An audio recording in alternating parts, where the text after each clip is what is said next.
Welcome, everybody, to another episode of Inside Scoop with Alex and Jeff. I am Alex Dingman. I'm Jeff Doss. Let's do this, guys. All right, so we are pumped up. We have another special guest in the building today, from Team Valera to Team John Paul Mitchell to being one of the most innovative forms and weapons competitors of our generation, to tricking, to traveling all over the world, and to now just being a music producer and rapper. Rudy Reynon. Welcome, my friend. What's up, y'all? What's up, Just Jeff an Sushi? all-out amazing performer. We should really just label it like that. Yeah, we were just Appreciate talking. you, Alex. Oh, anytime, man. We were just talking because we were just getting a couple minutes, just kind of catch up, and you came in like, "Oh, sorry for being a couple minutes late," and I said, "Hey, man, don't worry about it." We were just catching up on all your albums that you have. You have so many albums, I didn't realize it. Yeah, neither did I. But looking back on my discography, it's like, oh shit, there's the growth that people can witness. Yeah, that's awesome, man. Yeah, I'm excited to get into all of that and tell about your music career and just the martial arts and everything. First, before we go into there, we're gonna get into our segment, our competitors of the week segment. So I'm excited. Alex, you go ahead and start. Yeah, I'll go buddy. first. My competitor of the week is a competitor that most people probably would never know unless he was my competitor of the week. So it's a guy named Amos Mix. Amos is from Iowa. And I was telling Jeff that Amos is going to be my competitor. He's like, who? Which tells you right there, if Jeff Doss doesn't know everything about you, then this is going to be obscure. And when he said, he goes, guys do sport karate in Iowa? And that's the thing. There's a lot of other areas like that. Amos is from an area in like central Iowa where there isn't a lot of, top sport karate competition tournaments out there. So wherever he went, whether it was local or national, it was going to be a big commute, and nobody in his area except for him and his group really did sport karate like that. So what he would do is he would go to tournaments in a lot of them in Minnesota or Wisconsin, because it's not that far of a drive. So he would do that. So he was a part of the North Central Karate Association, which is the NCKA, mainly out of Minnesota. So he did that a lot. Now, Amos was the best of his group, right? Okay. His group was kind of like pretty good, but clearly influenced by Amos. And Amos was like a lightweight, existed a lot between like the mid and late 90s to like the mid 2000s. Okay. Now, he's a very good lightweight fighter. I probably fought him like 3 times, and the dude's impossible to catch. It's like he's coated in palm olive or something. All right. So he's a very, very good fighter. So if you guys get a chance, how about this? Here's a better one. Mm-hmm. There's got to be guys that you know of that do sport karate that aren't in other areas like that. Southern California, Massachusetts, Florida, who aren't in those highly saturated sport karate areas.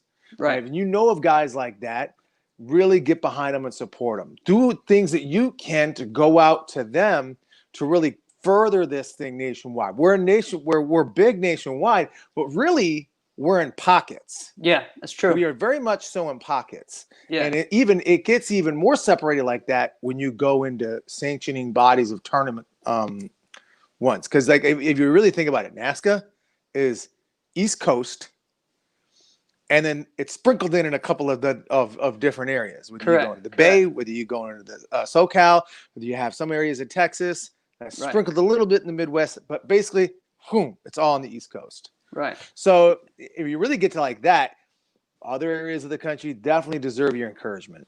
Yes. Yeah. And hey, I mean, share a video or something of them, or Oh yeah. Even put a status out, just saying, hey, where are you from? If you do sport karate, reach out to us, So shout out, comment on some other guys who are the different areas like that. Like I mean, I always think of like a Utah and Wyoming and those areas. So awesome, man, awesome. Yeah, see, I can learn some stuff too, right, Alex? There you go. Who's All your right, competitor? so mine is Wayne Dalglish. All right, so we have talked about him, I think, when we did our 2000s episode, right? Absolutely. And Wayne Dalglish was one of the first young kid superstars of the late 90s into the early 2000s. And I mean, he was actually one of our guest's first, I'd say, rivals in the sport in some way, right? Yeah. Right, Rudy? Probably so, huh? Back then, yeah. Yeah, yes, Definitely. sir. Yeah, growing up. So Wayne, we talked about him before, amazing with the bow staff, moved so fast and had just a look that was just, signature. The Oh, yeah, long he definitely curly had a look. hair, the headband, doing the 360 toss on the knee spin, and then start doing it blindfolded. And then he started doing the team form with Casey, and it just added a whole nother element to her career as well. She was his main coach as far as with the bow, and also helped him a lot with his traditional forms. I know that his first, I'm not sure exact first one, but I know he trained a lot with Steve Horst.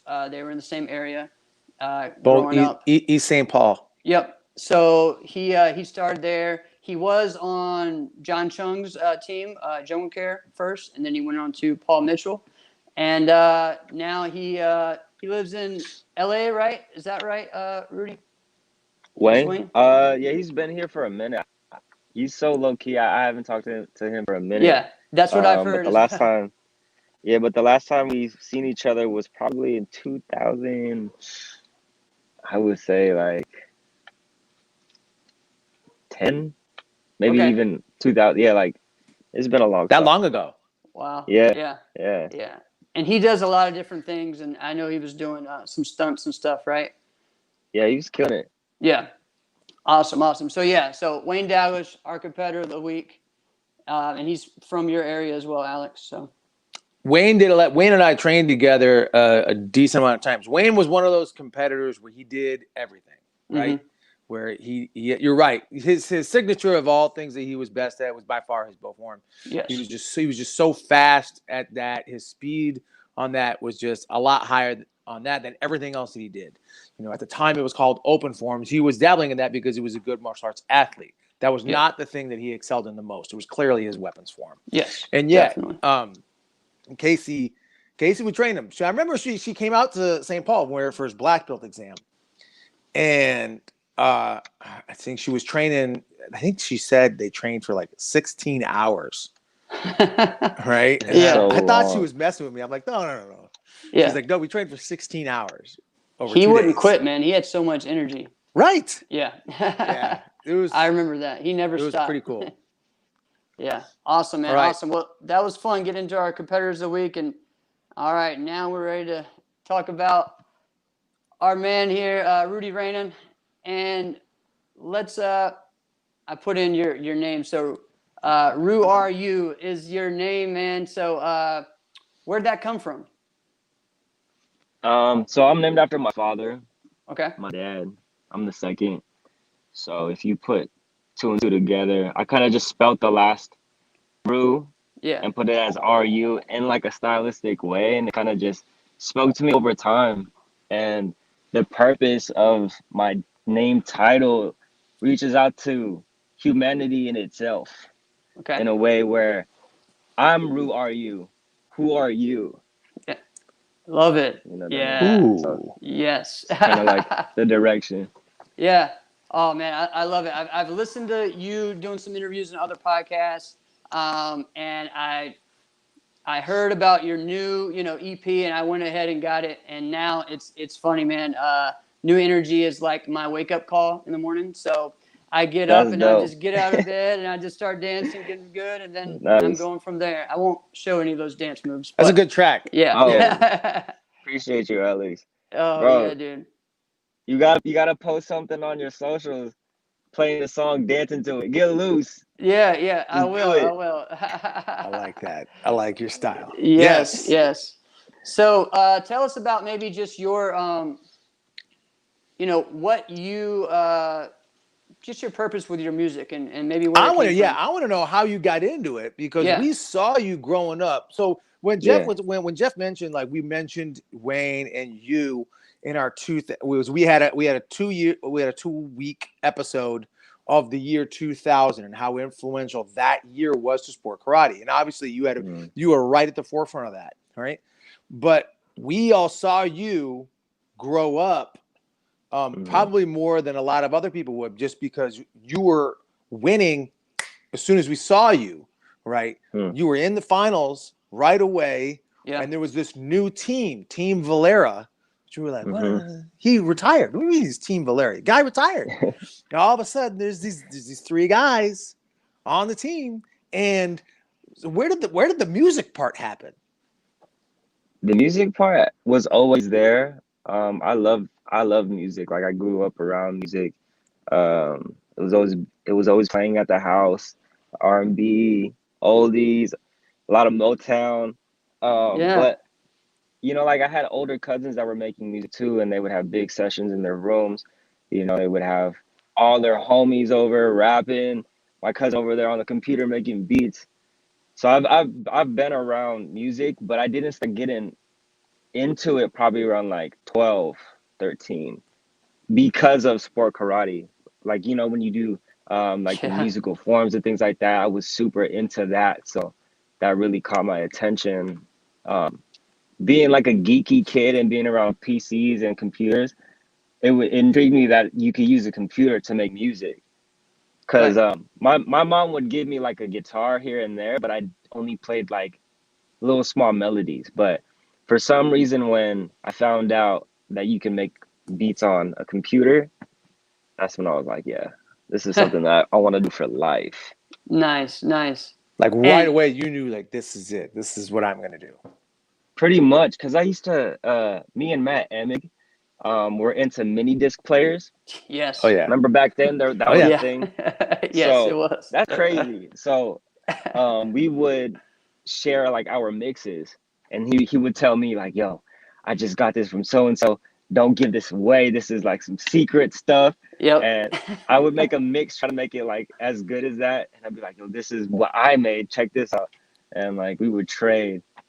That's cool, man. Back then. Oh man, yeah, the mini disc players. We talked about that several times on the show, man. It's hilarious. That was the only way that I could like change my intro up, at every tournament, because of the mini disc player, man. Yeah. I love those things. That was a trip, because it was like everybody made their boom boxes, and you come through with like the hottest one. You're like, everyone's trying to use it. And like, especially with the mini disc, and especially with the mini disc player, you had to like rewind it to the right spot. And if you didn't, you messed up your music. That was a no-go. No, you broke your focus instantly. Yeah, it was way better. That's like a musical form crime right there. Yeah, it's way better than the tape. The tape was bad, but then the mini disc was like, oh man, we got this big new technology. But yeah, all right, so. So yeah, and you're from Sacramento, right? Right, Rudy? Yep. Born and raised in Sacramento, California. Awesome. And where are you living now? I'm here in West Hollywood in Los Angeles. Awesome. And tell everyone about your, I think you call it a collective, right? Is that the group? Yeah. So it's Awesome Shixt. Okay. Collective. And it stands for Awesome Souls Here Extending Thanks. Like, we're, just on a travel situation on the universe type situation. Man. Love it. Yeah. Alex, see, I'm telling you, right? It's I'm cool digging stuff, this. Right? Yeah, it's getting deep. I'm digging this. This is loving dope. It. Yeah. So it's so how long how long have you been doing it like officially? I know you were doing producing for a while mostly, or making beats, right? Yeah, so back when I was younger, in high school, I was making a lot of beats and trying to just network. There was this thing called MySpace back in the day. Yes. That's Kids, funny calling it a thing. Yeah. MySpace. Yeah. So I had that for my music and beats, and I would just like network with people, just look through people's pages, listen to the music, and just hit them up. And eventually, there was this like local blog in Sacramento that checked out like new music and things like that. And I made a beat tape and put it up on Media. What is it? Media Fire. Oh Remember yeah, back then they didn't have like they really didn't have like Apple Music or anything like that. So no, to get music, it would be actual MP3s. So you had to upload your big zip files. So I uploaded one of my beat tapes on MediaFire, and that caught fire on Twitter, and that's when Twitter kind of popped off. So you're right, on Twitter, like sharing your music, and Sacramento like A&R popped around and like made a little intro about me, and then on in my city, a bunch of stuff started yeah. catching on. Awesome, man, Yeah. awesome. Yeah, and so it's Well, just kind damn. of been going from there, right, man? So Yeah, and I was like in high school, so that's when was kind of like this switch of interest of like, oh, this is a possible thing that I can keep doing, correct, pretty much. correct. That's awesome. And you've basically kind of been doing that ever since. Yeah, pretty much. And every year has been a learning experience, and then becomes real life all of a sudden. Yeah. Nice, nice. So let's get into the martial arts, and I think we'll kind I of can't wrap wait. around because I really think that the martial arts and the music have very similarities, similar things I to you. agree. They're gonna tie in. And yeah, going to tie in. So, where'd you start? How'd you start? What Martial age? arts, I started at the age of 4, Okay. watching a bunch of kung fu movies and Ninja Turtles and Power Rangers.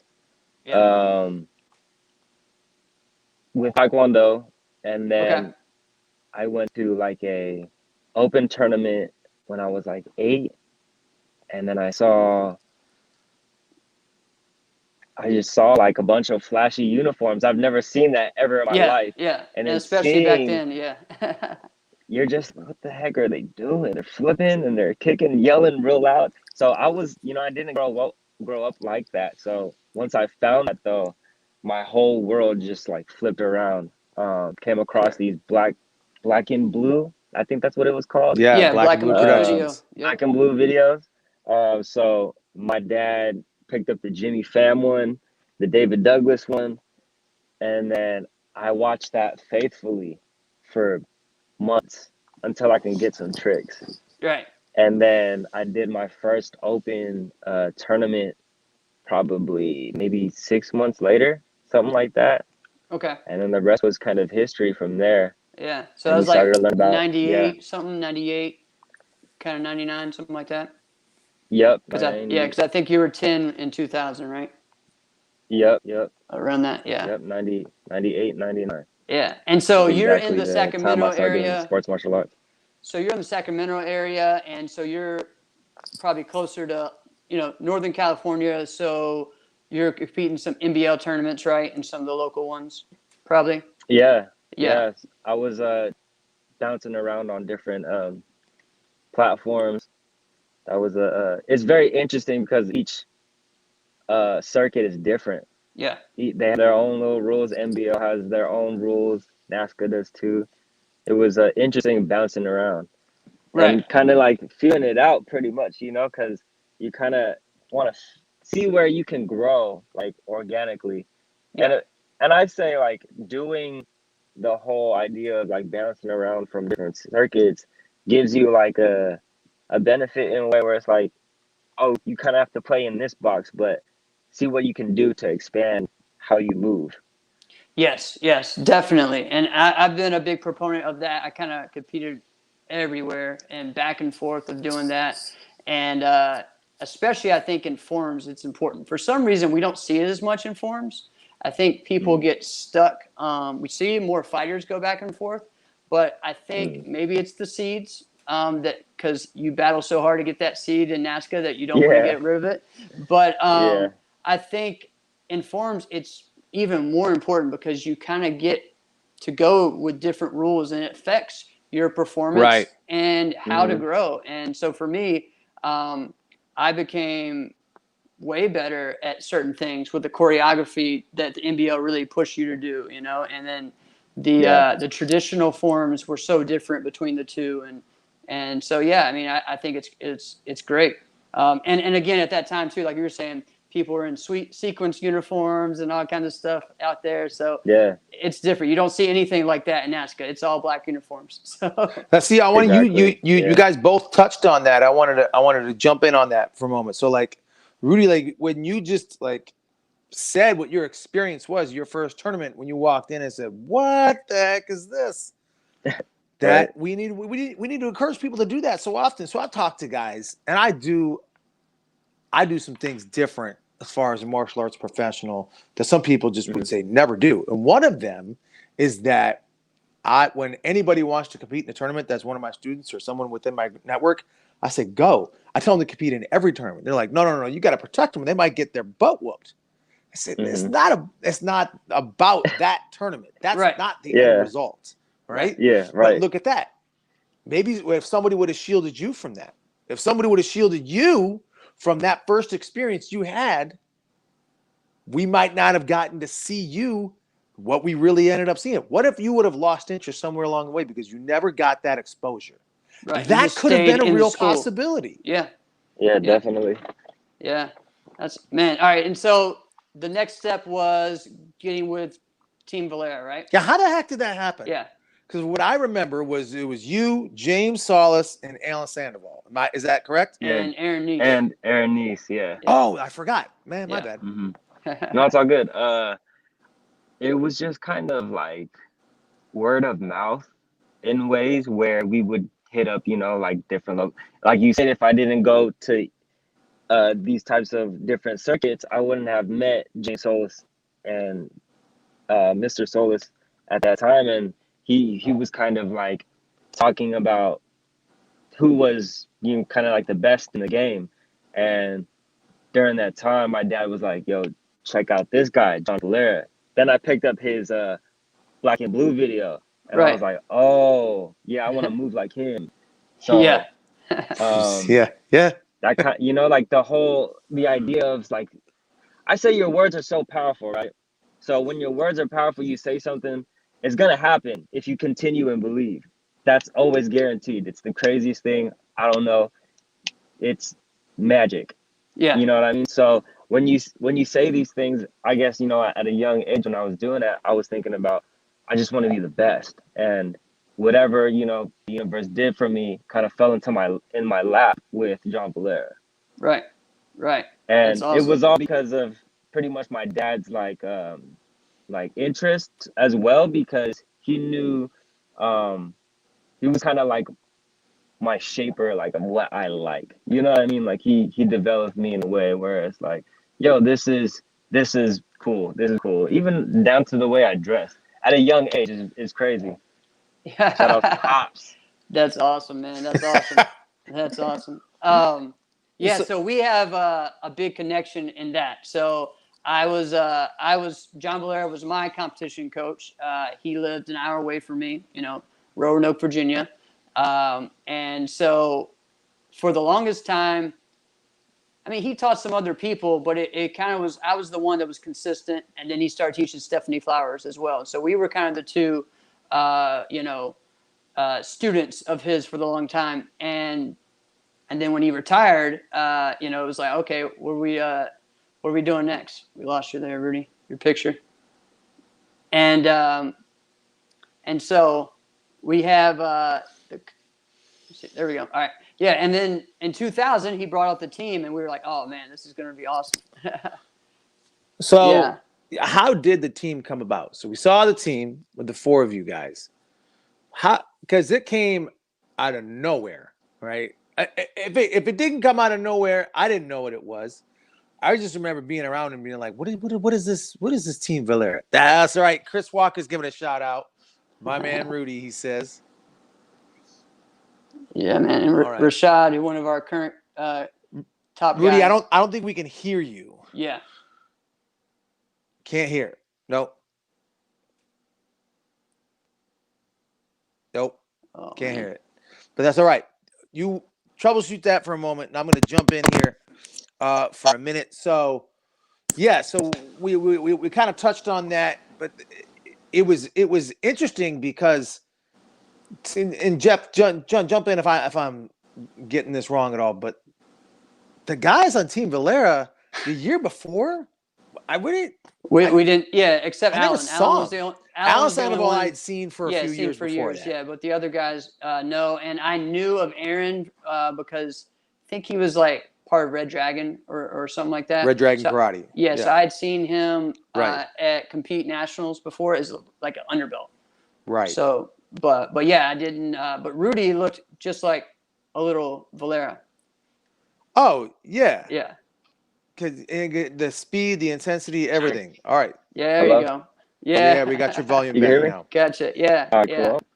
So yeah, we guys, were my talking bad. about really just how the whole Team Valera started. How did that come about? Well, through my eyes, my perception.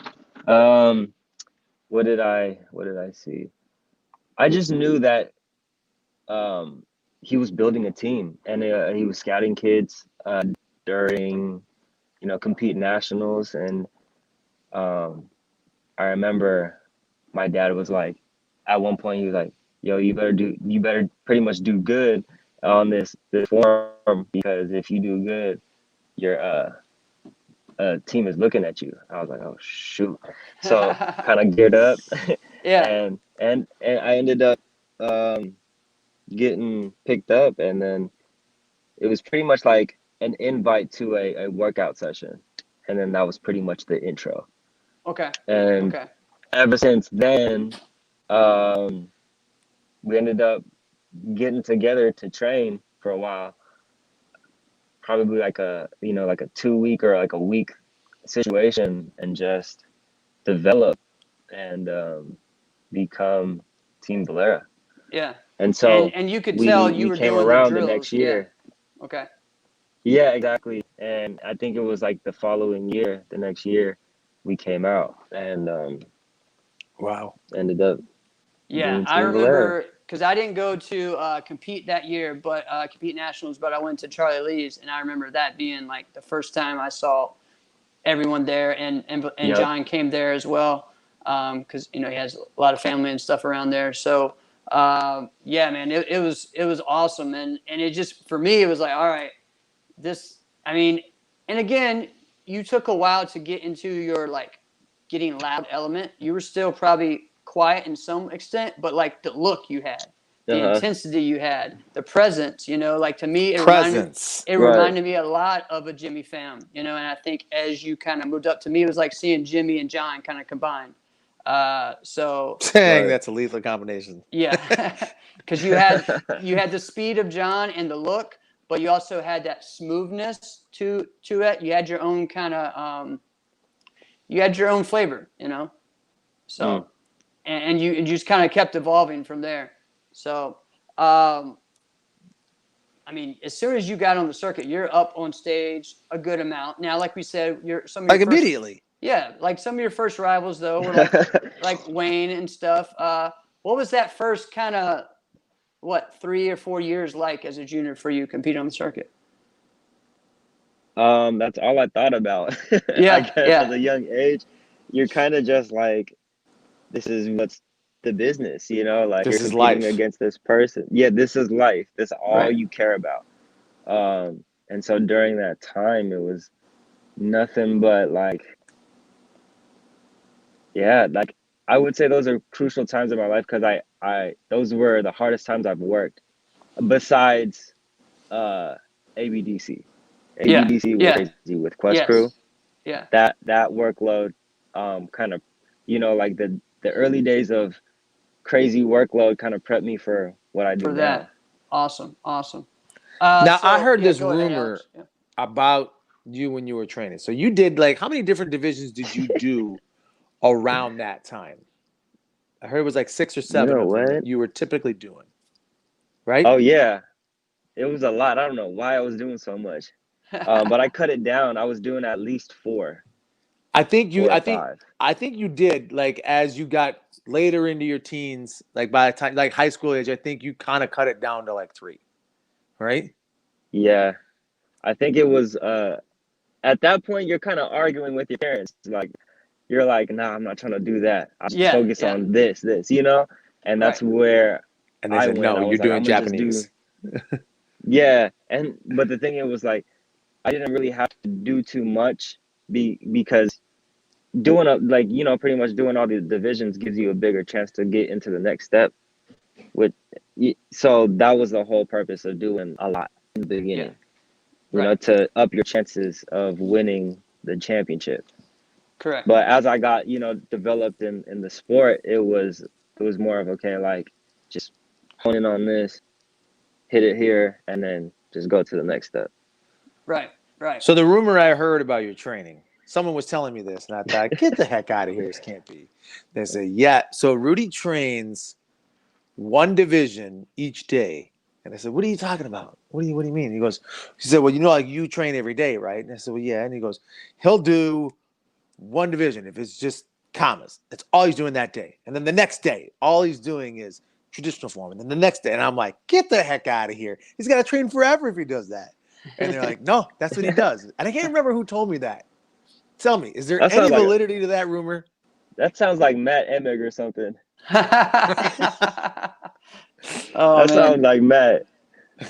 So no, that's not what you did. So what was training like? I was doing it. I was going back and forth. Yeah. Okay. I was focusing on one thing for each day, but I also did develop like double days.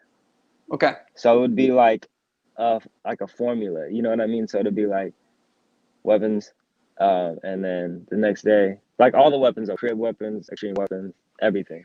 The next day you do open forms and the creative forms. And then the next day you probably maybe take a break or condition. Then the next day you would do like a double. So weapons and forms. Okay.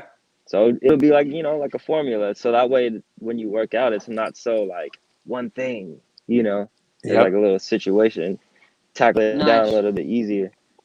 Nice. So what were some of the, let's just say in your junior years, what were some of your biggest rivalries that pushed you? Jake Strickland was one. Matt Emig was one. Yeah. What else? Wayne. Mm-hmm. Everybody was just gunning for it. It was crazy then. Right. Like the kids going crazy. And not just in division either, and then going to grands too, right? Yeah, you go to the grands. You got Sammy grands, Vasquez. Yeah. Exactly. Sammy, Mark Canonizato, Steve. Yeah. Yeah, it was a tough time during that time. A lot of talent. Right. And what year did you get on to John Paul Mitchell? Yeah, how did that transition happen? I think it was through John, kind of giving the word, and then doing good at tournaments, and it just. But I think it was by the time I turned 14. That was when I got on the team. Right. And was that also like the end of Team Valera at the same time? Yeah, pretty much. I think Aaron at the time stopped competing. So did Alan. Yeah. Alan had been done. Pop in. Yeah. For a while, it just was like you and James. It was just you and James. Yeah. Yep. We were rocking for a hot minute. Yeah. Yeah, man. And so what did that mean to you to get on to John Paul Mitchell, and what kind of opportunities did that bring for you? Honestly, that was probably my biggest goal in sports martial arts, was to get on the most prestigious team. And then once I got on there, kind of opened doors to performing for John Paul Mitchell's like conventions and stuff like that.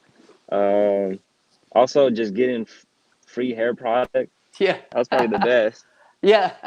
It's crazy because I can just hit up Julie now, and she's like, yeah, for sure. I'll send you just let me know what you need. I'm like, perfect. Yeah. It's pretty much the families are kind of set with shampoo and stuff like that, Wow. That's okay.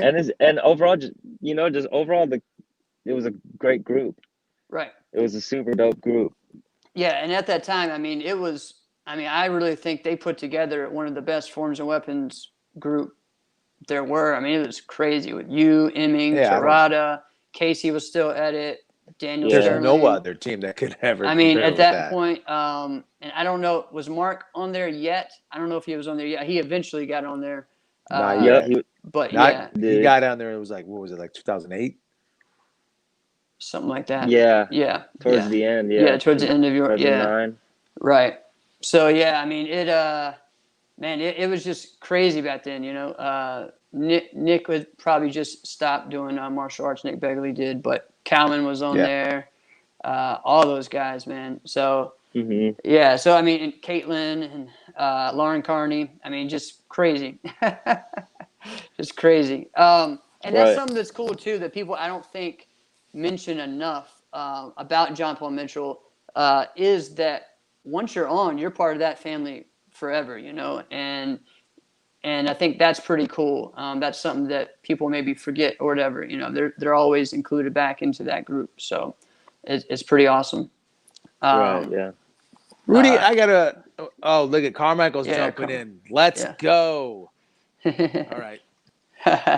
So, I got a question. I'm not even sure if anybody's asked you before, but so you've got a lot of, and we kind of mentioned it a little bit. You've got a lot of creativity, right, to your performances. You're definitely not gonna be a cookie cutter performance whatsoever. No. All right. I'm not even sure I could count how many times you've even done a round off flash from corner to corner. All right. You've done it not a whole bunch of times, right? All that says you wanted to do something different, I'm assuming. With that being said, what's your favorite performance that you have done that you were like, all right, now this one, that's the tournament. I loved that one. Win or lose. Which one's your favorite? I think it was my favorite performance was probably Ocean State 2010. Okay.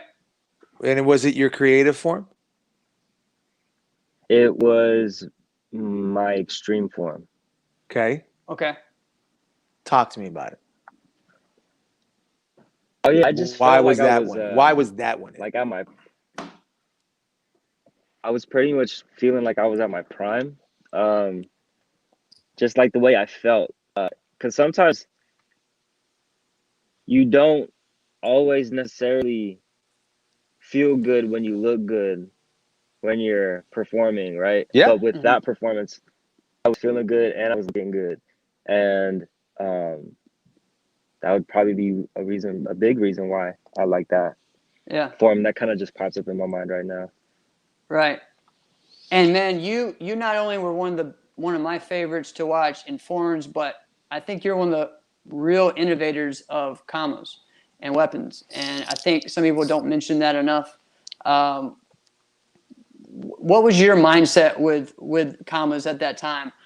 Because we were kind of in a weird kind of state, right, of where the bows were coming up with all kinds of tricks and flips and stuff. And everybody wanted to pick up a sword. Right, yeah, and swords were big at the time. Yeah. You know, Matt still had the nunchuck thing going. But combos in some way were still kind of stuck in just the striking and putting your weapons in the hand of you doing your same form you did, right? I think you were one of the first ones to really start changing that. You know, I know there's some others, but what was your mindset on that? I kind of just wanted to contribute something that I can have that lasts forever in the sport. Right. And I that's it. Ended up making something out of it, and where it's like, okay, that came from Rue. You know what I mean? See, people don't. Yeah, that's what I'm talking. Pretty much it. That was the goal. Yeah. Right. You want to be you know, and that's the thing. Yeah. Competitors today don't talk like that. They don't think like that. That's what Rudy, you have no idea how important this is that this gets out there. Right. Oh man. Yeah. I mean, you gotta love what you do and be creative and expand on that side of your your brain, because that's part of the enjoyment of living. Yeah. It's not to win. No. It's like the win is actually just like the other stuff, like being crowned, like, oh, you're the best today. You are the best today. Like, it's not that cool. Sure, it's something you should accomplish so that way you can feel how it feels. So that way you can compare to how you feel when you actually win, quote unquote. Right. Right. Awesome, man. Awesome. And man, one of my favorites was when you actually, as you were, I think there's a performance. It was either with Crest Crew or maybe when you were on tour and you got to do the commas, right? I think so. I'm not sure when that was. Was that when you were? Seen this one. Okay. Say it again. Yeah, I think it was on ABDC. Right. Okay. And that was the best of one, right? Or the Battle of the Champions or something? Yeah, it was like the best of all of, exactly. And it's crazy because I got hurt.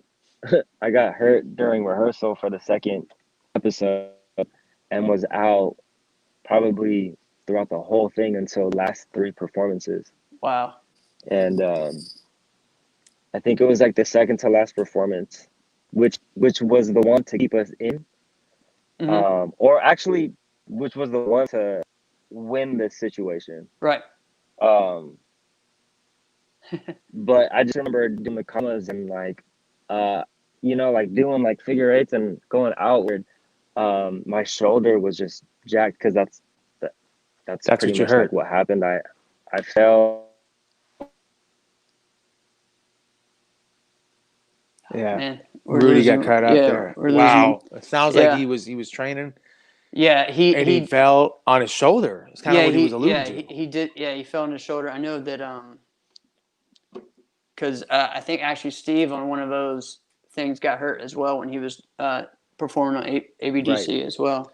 Make sure try to reach out to him, Jeff. See if he'll jump back in. So I asked him the question. I had an answer of his favorites for myself.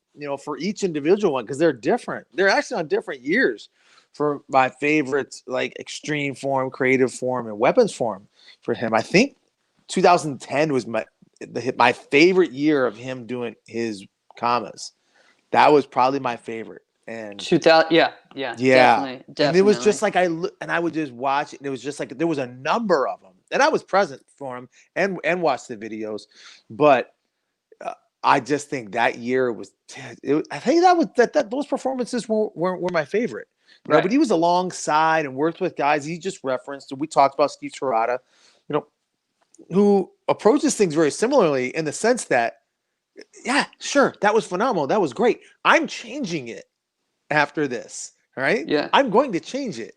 All right. Just because it's not about, like he just mentioned, just the winning. It's about developing. All right. So which is great.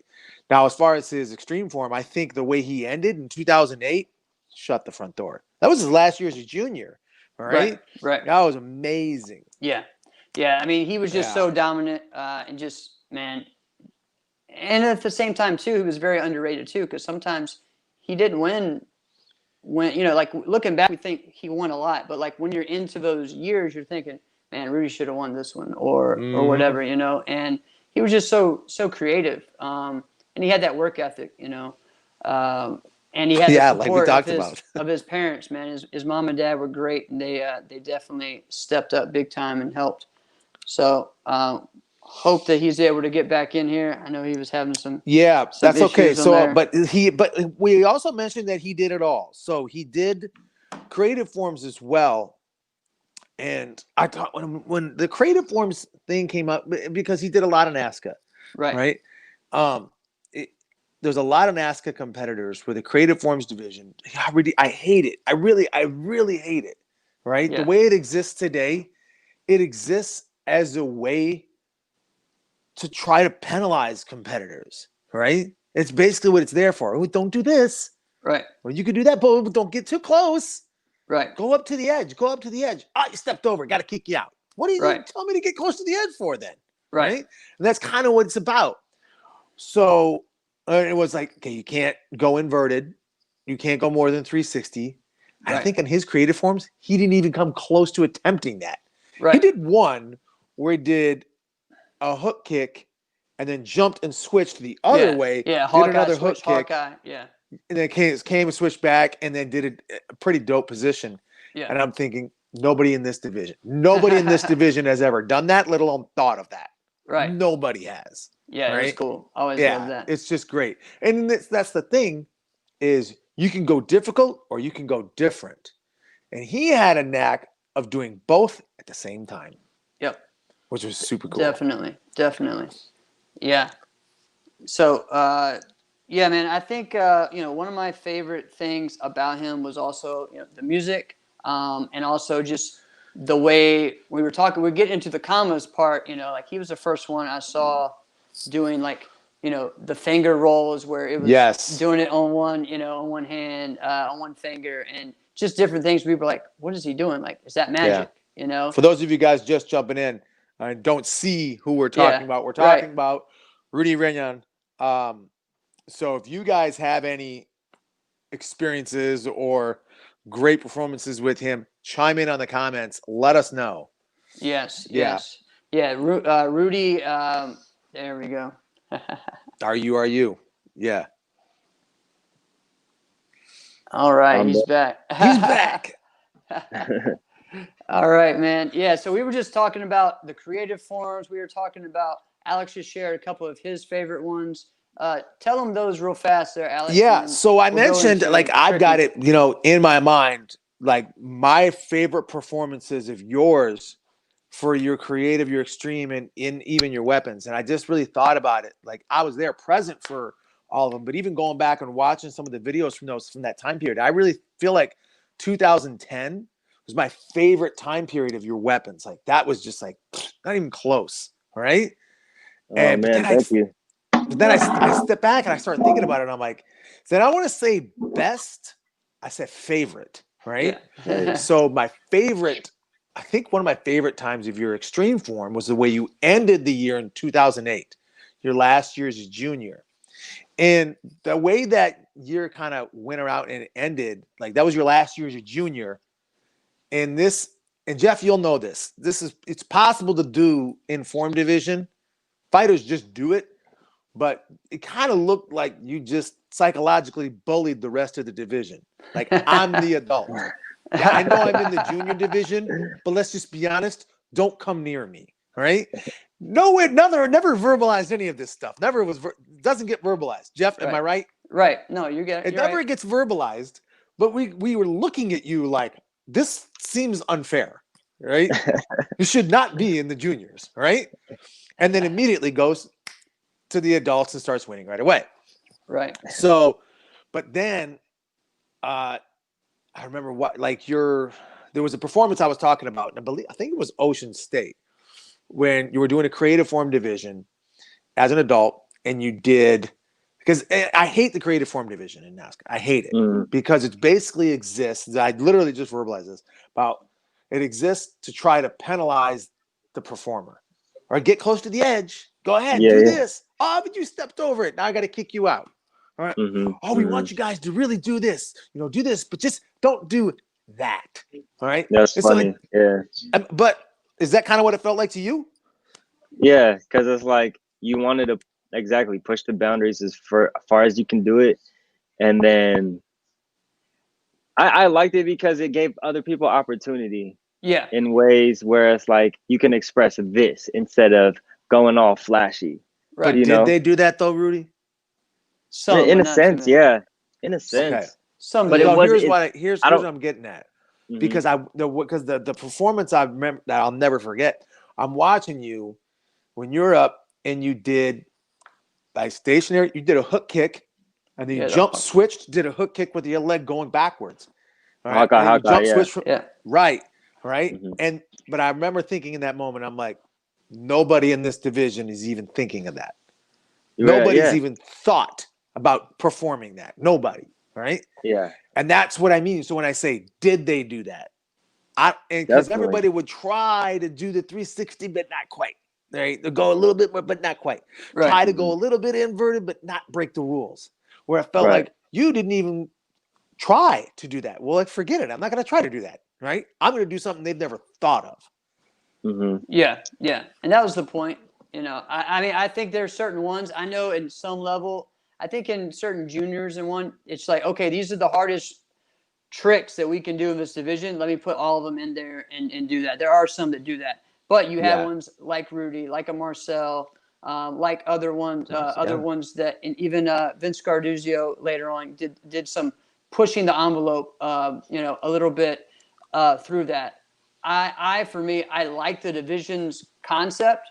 I do think that they shouldn't have limited on necessarily like too much of the spins. I don't think you should limit the martial arts. You should limit the gymnastics or the upside down. You know, don't limit the martial arts. How can you push the edge of the martial arts? You know, and so that was just for me. But yeah, I mean, I love watching Rudy in that division. I think, 2009, at U.S. Open, we had like a huge division. I went first out of like 30 people. It was crazy.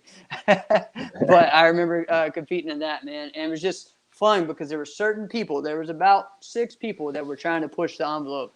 And it was fun. It was just a blast. So you also, you know, we kind of touched a little bit, but you big, you know, in that area for tricking as well. You know, not only – like it's weird because your martial arts was just so good, and I think you're not one of the few, but you had so much respect in the tricking community because of that. You know, like you had your own style, you had, and you did your thing, and I think even the trickers, which sometimes may not. I don't want to give them a bad name, but they may not pay attention to sport karate. You know, all of them. But they respected you. I kind of feel like you and Matt were like those two that like the stuff you did in sport karate was just they looked up to it big time, you know. I think it's just the way we were kind of set to influence like the culture because it was just that time, you know what I mean? Like it just needed a refreshment, and that was like the cool thing to do was tricking. And then eventually, you know, like it kind of stemmed from the people that we hung around with as far as like tricking gatherings and tricking sessions and things like that. And you kind of develop like this whole style of the way you move. And it just so happened to be us with a bunch of other people as well. But you know, Steve Terada, even Jimmy Pham, you know, like the way they moved and things like that. It's like it kind of was there already. Yes. But you know, during our time, we were more of like the ones to play with it. So we ended up kind of falling into that culture. Right. With that influence. Yeah, I mean, and I think in a lot of ways, I mean, you were one of the most influential guys of that time, and you were still just a youngin', you know. And now when we look at the trickers, I mean, like 14 and 15-year-olds are doing, you know, quads and quints and all this crazy stuff, man. So it's nuts. Insane. What's your take on the tricking today? I think it's amazing. It looks incredible, like stretching to what a human body can do. Yeah, it's nuts. Tricking is crazy. But the intention behind it is like, why are you doing it? I know you want to just do it, but like, why are you doing it? Right. That's where once I see somebody doing that, I'm gonna be like, oh, okay, now we're serious about it. Because if you're just doing it just to do it, that's great and everything, but there's something that's attached to it that means more. That's why I feel like tricking hasn't developed into a big, wide situation, because not a lot of people can benefit from it. Right. You know what I mean? There's not like an intention. Like football, you know, football people that we attach to it, there's an intention behind it. There's like culture and things like that. Tricking is developing into something like that, almost like b-boying. B-boying has developed like a lifestyle, and the way people dress and things like that. There's something they can live by, you know? Right. And slowly tricking is going into that direction. Yeah. Now you took that, and I know you were dancing and being a part of that at a young age, right? Didn't your sister run a dance studio or something at one point, or was it Yeah. part? Yeah. Back then it was called Capital Roots. We were Yes. teaching tricking here and there, Yeah. and the idea of it was pretty much like a school of movement art. Okay. So you had tricking, you had choreography, dancing, um, and we shared a space with a cheerlead slash gymnastic schooling. Okay. All right. So it Awesome. was like, Awesome. like pre jam, pre White Right. Lotus days. Right. Right. Yeah. You know. That's awesome, man. That's awesome. Yeah, I remember looking at that and seeing what you guys were doing. And I think what's funny was we had a tricking gathering in the DC area, Hmm. and I was there, and then we saw that you were actually in DC doing a show. It was like a Bruce Lee type thing. Oh my goodness. Yeah, and so we were just me and my friend Emerson Doyle went there and watched you. It was crazy, man. So I think Jacob Wolfwing was there producing some of it as well, or helping with some of it. Yeah. So you were. That's way cool. Yeah. So it was kind of cool. That was like, hey, we're gonna go see Rudy. All right, let's go. That's dope. Yeah. I remember those times. Those were kind of like my first times of doing like gigs like that, because Right.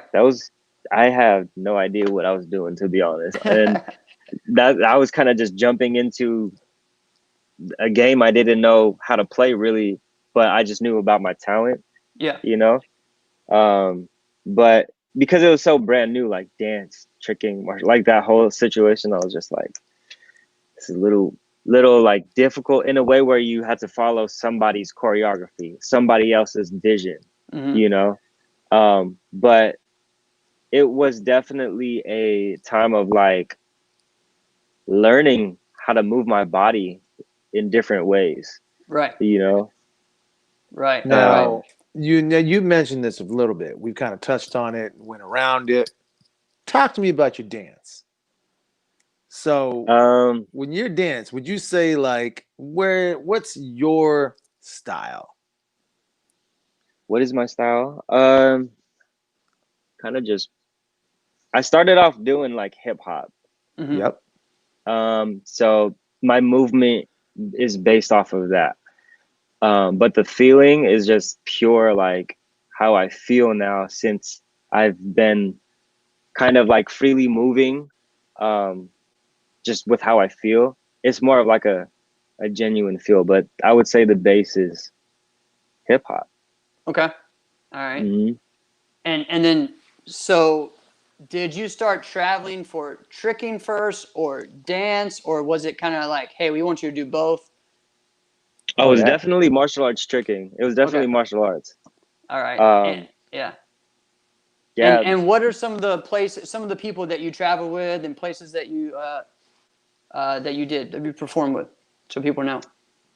So when I was 10, I went to France for the first time, and that was super cool. I met a niece during that time. Sammy Vasquez came out. So did Steve Torada. Oh yeah, the French Open. The French Open. That's what it was. Yeah. And that was super dope. Yeah.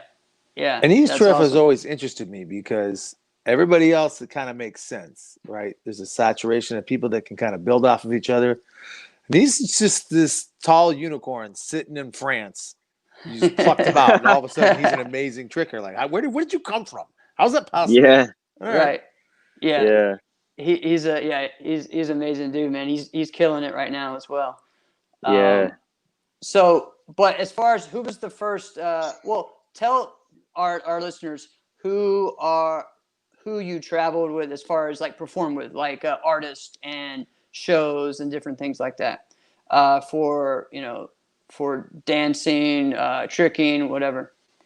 I've traveled with Justin Bieber. I was on his tour, his Purpose World Tour. Went around the whole world. Yeah. My first tour was with crazy group LMFAO. Yeah. And that was my first interaction, or like my first time performing with Quest. So what's LMFAO like? What are those guys like? Crazy. They're just crazy. Oh Insane. man. So what is that like performing and being like a tricker for that? So because I know we have a lot of our sport karate guys that have aspirations of doing what you do. They love this, so they want to do this. So what would maybe just kind of give them a little bit behind the scenes of what that's like? Sure. The craziest thing is Kyle Cordova and I are the first world trickers. We're the first trickers to go on a world tour. Okay. Wow. And that's like written on books. So they gave us like a book of where we've gone and things like that. And you can see us in the book, and it says Kyle and Rudy, the first world trickers. Wow. That to go around the world for tricking. But I would say kind of just you have to get your feet wet. You gotta be solid with what tricks you do. Kind of like see where your vision is first of all, of where you want to take tricking, and how you want to present yourself. Get your whole image all corrected and make sure it's organic, and hop into the game and see how it feels. Just prep yourself up as best as you can. Right. Awesome. All right, I got a question here from Carmichael. So what is your next creative contribution to the arts? From sport karate, tricking, dance, music, what's next? My next creative contribution would probably be another body of work.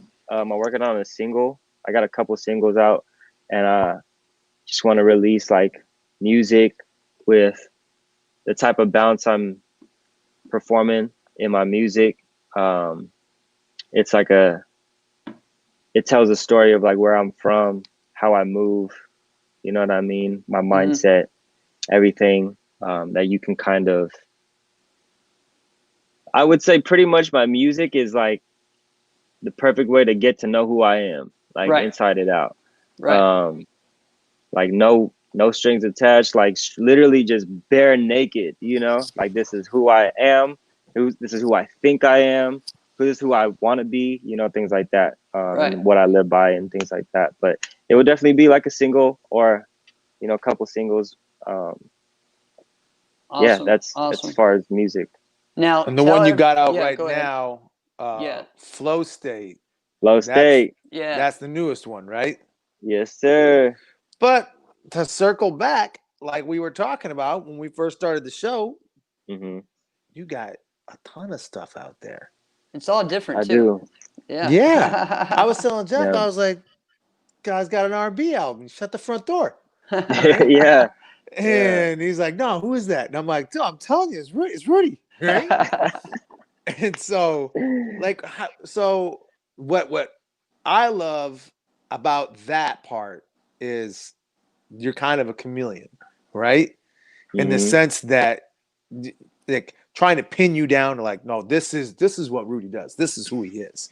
Like, it's not even like you're trying to dodge anything. It's just that like that's so limiting to just categorize. It's just so limiting. It seems like. So I love that you're kind of the chameleon. You can kind of go with everything and be completely comfortable. Yeah. Yeah, I guess it really depends on how I feel and where I think the universe needs to feel. You know what I mean? Because if I feel like at this time in 2020 we need to be on some upbeat, stay lifted type situation, I want to put that type of music out. And I would say the music that I put out prior to would be just like putting some feelings out, kind of testing and showing what I can do and, things like that. But nowadays it's more of like, what makes sense right now and what would people relate to, and what do I relate to? So everything has to connect in order for me to be behind like a nice solid project like Flow State. Nice. What's Awesome. something about you? What's something about Rudy Reynon that Mhm. someone would probably never guess? In a sense of what? Dude, I had no clue that you even did as much stuff as you did. Right? True. So what's something that you were like, you know what? I really get into this. Right? Did something like, oh, really? You get into that? Like I had no clue. I don't know, man. I used to collect shoes like crazy Okay. when I was younger. Yeah. There's certain specific shoe though I was really obsessed with. Nike SB Dunks, and Okay. I'm a collector. I like collecting things. When I was younger, it was about the Pokemon cards. I was really obsessed with that. You know, I was just like a geeky kid, you know, like just kind of just your regular kid. And then I don't know, kids do weird things. That's like Yeah. certain things that I did when I was a kid. But I guess nowadays, I don't know, man. Like, I don't know. You get Music it like is Yeah. music. The Talk thing about right that. now, right? So like Yeah. would we ever see Are You put out a blues album? who knows, man. That would be dope. Yeah, that would be cool. I You like know? that. That would be. Um, and man, I don't know. Are you ever gonna trick while you're performing? I have before. Okay. I've implemented like tricking in my performances, and people ask me like, "How do you have so much stamina?" It's like you don't even know my background. I can go for days because Right. like in a martial arts tricking form, it's like less than a minute, you know, like. Yeah. But you Yeah. train so hard, Yes. Right. For that. like for that, yeah, exactly. Yeah. So Yeah. I kind of took like that, but like I could stretch it, you know, because like I've learned how to breathe over time and like just learned how to use my body in ways to be more efficient. Yeah. You And know, martial arts has probably helped with that so much, right? definitely. That's Yeah. like the base of everything that I do. And when you really break down to what you're being taught in the dojos and things like that, you really have to apply it to real life because life isn't martial arts. Your life is your life. Like, go hike, go get dirty. You know, like get dirty, see what you can shed off and become. Um, yeah, see what you can become, and you'll be surprised of what you could do and where you were and your development and things like that. I love it, man. I love it. Could you end up hanging out with crazy LMFAO? Exactly. That's right. Oh Exactly. man. Tell me something about them. That's what I'm curious because you said they're crazy. What's something crazy that they did that you're like, I never thought I'd see this? They'd always have like beer bongs Okay. at parties, and there's a lot of parties, a lot of drinking. It's a lot of stuff happening. You're on tour, so you're just like, oh, people think they don't really have real lives. It's like it's funny because we're like, yo, this is your life, and it's funny because you could really live that lifestyle throughout your whole lifetime if you wanted to, but just having that excuse of like, oh, but we're on tour, you know, it's like it's a whole different world.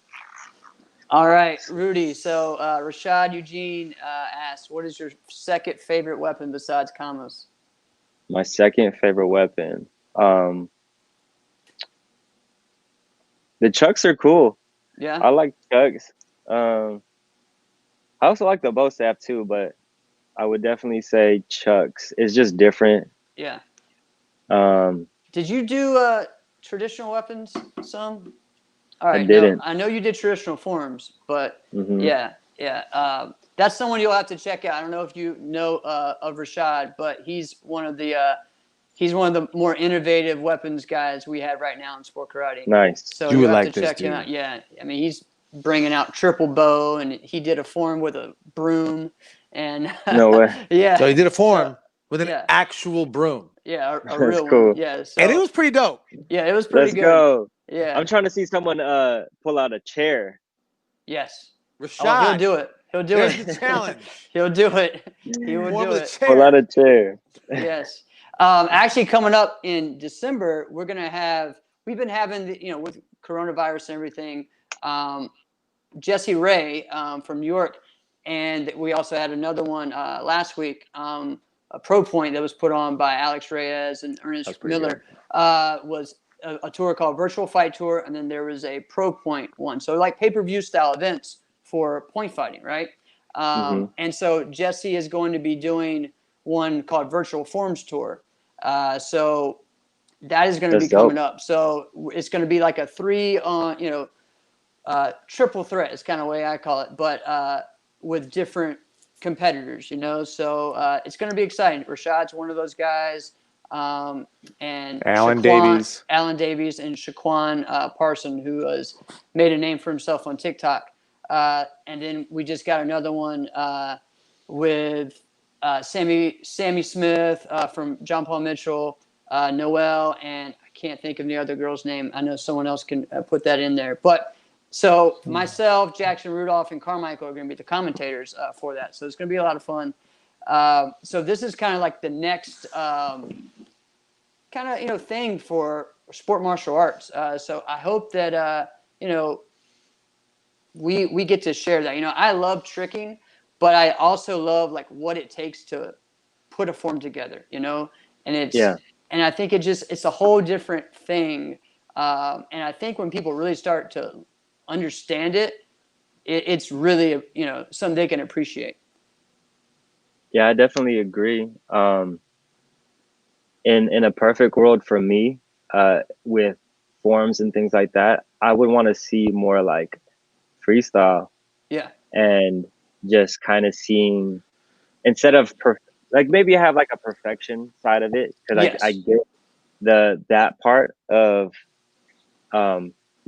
developing a form and things like that, because over time it just gets way better, and you're just like, that's what you're competing for, is to show the longevity and the dedication to one form, because that is part of martial arts.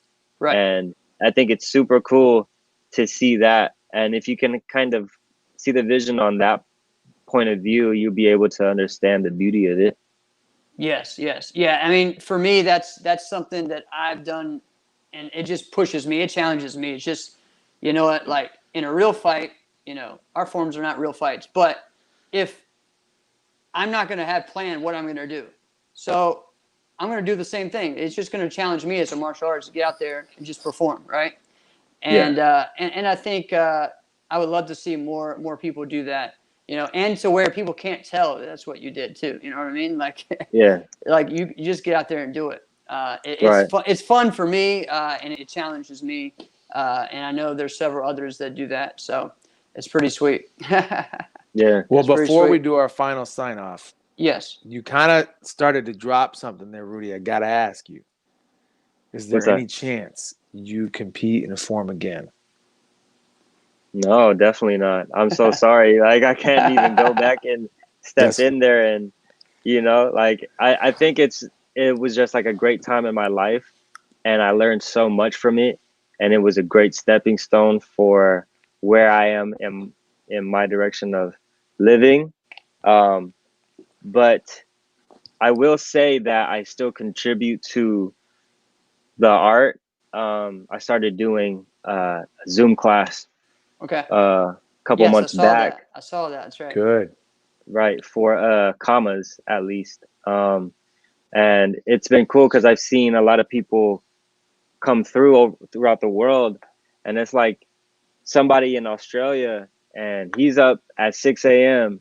You know what I mean? So with that being said, it's like he's up trying to get the money. You know what I mean? So it's really cool to contribute to people that are pretty much on that same path. Right. Because like it's not for everybody, but it could be. It could be.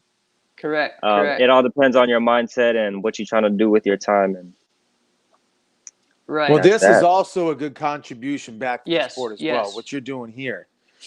And what we ask...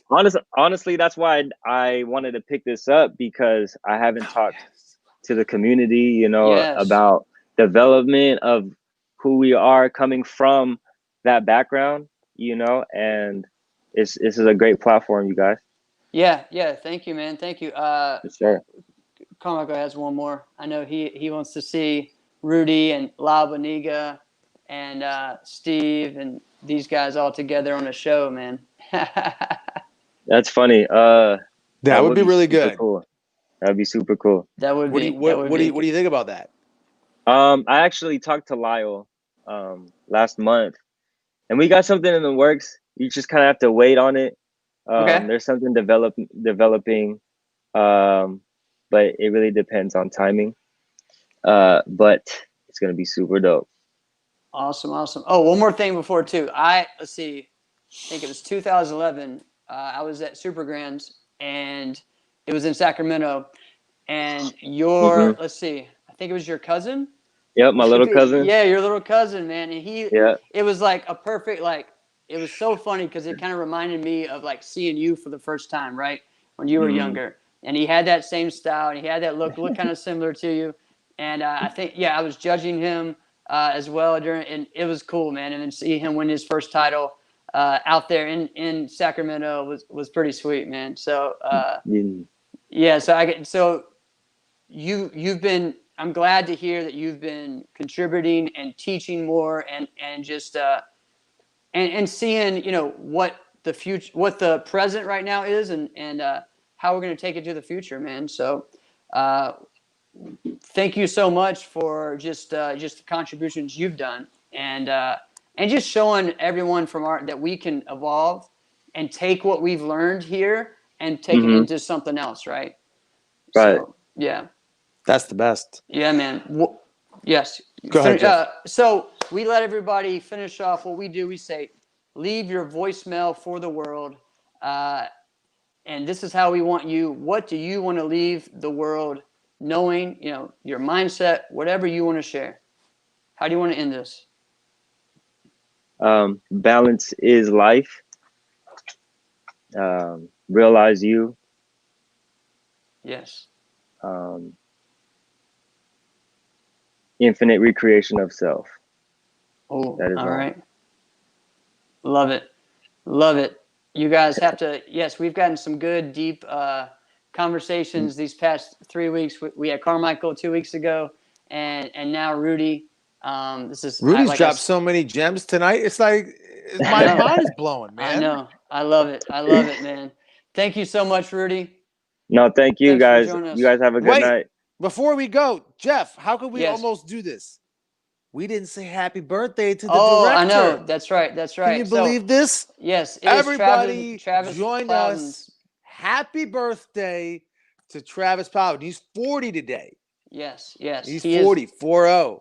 He is the one that runs this martial arts internet network. Yep. He's the creator, the founder, the visionary. He's done it all. And where he's going with this, we're excited. It's absolutely fantastic. I'm just grateful to be a part of it. I really am. Me too. Not understanding where he's going to go with this thing, I'm really, really, really grateful to be a part of it. Right. And I'm really humbled by that too.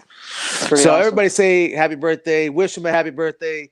Reach out to him. If you got his number, call him right now. I'm sure he'll love that if he gets 50 calls at the same time. Okay. All right. This has been another episode of Inside Scoop with Alex and Jeff. I'm Alex Dingman. I'm Jeff Doss. See you guys next week. Thanks, Rudy. No worries.